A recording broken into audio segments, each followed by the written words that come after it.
अस्सलाम वालेकुम व्यूअर्स, मेरा नाम मोहम्मद अरबाब है। आपको अपने YouTube channel Arbab info TV में वेलकम, खुश आमदीद कहता हूँ। आज की इस वीडियो में बदख के बारे में चंद और दिलचस्प हक़ाइक़ आपके साथ शेयर करने वाले हैं जो आपने पहले कभी नहीं सुने होंगे। इस वीडियो में इस बात से भी पर्दा हटाएंगे क्या बदख की ज़ुबान में हड्डी होती है कि नहीं होती, और बांग्लादेशी किसान मुर्गी के बजाय बदख क्यों पालते हैं।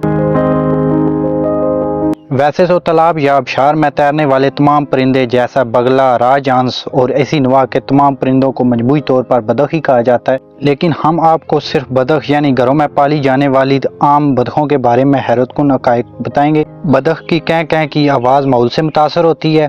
तमाम बदखों की कैं कैं की आवाज़ हर इलाके में थोड़ी मुख्तलिफ होती है।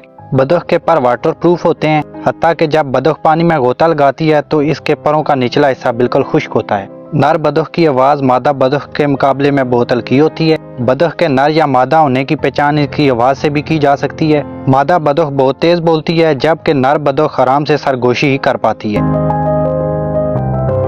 बदख के अंडों से निकलने वाले बच्चे अंडों से निकलते ही जिस मखलूक को देखते हैं इसकी खुसूसियात अपनाने की कोशिश करते हैं। अगर वो पहली बार इंसान को देखें तो इनकी जबलियत इन्हें इंसान का पीछा करने का कहती है और वो खुद को इंसान समझते हुए बड़े होते हैं। बदखें जब कतार में सोती हैं तो इनमें एक बदख कतार से बाहर इस तरह सोती है, इसकी एक आंख आधी खुली और दिमाग भी आधा जागा हुआ होता है। ये बदख आराम के साथ साथ पहरादारी भी कर रही होती है। कभी कभार बदख पिंजरे में हवा की आमदोरफ्त की कमी या खराब खुराक या फिर सिर्फ बोरियत की वजह से बदख खोर बन सकती है। कबल तारीख में बदख की एक किस्म का कद घोड़े से भी ऊंचा होता है। डारोमूंस नामी इस मखलूक का कद 3 मीटर या 9 फीट 8 इंच और वजन 730 किलोग्राम होता है।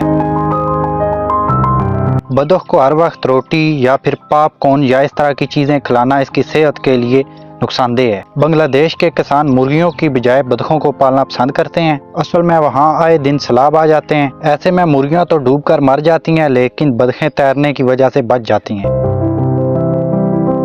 वैसे तो दुनिया में बहुत कम ऐसे जानदार हैं जिनके ज़ुबान में हड्डी होती है, लेकिन उनमें बदख भी एक ऐसा जानदार है जिसके ज़ुबान में हड्डी होती है। अगर इस वीडियो में हम कोई चीज़ ना बता सकें तो आप कमेंट सेक्शन में हमारी रहनुमाई कर सकते हैं।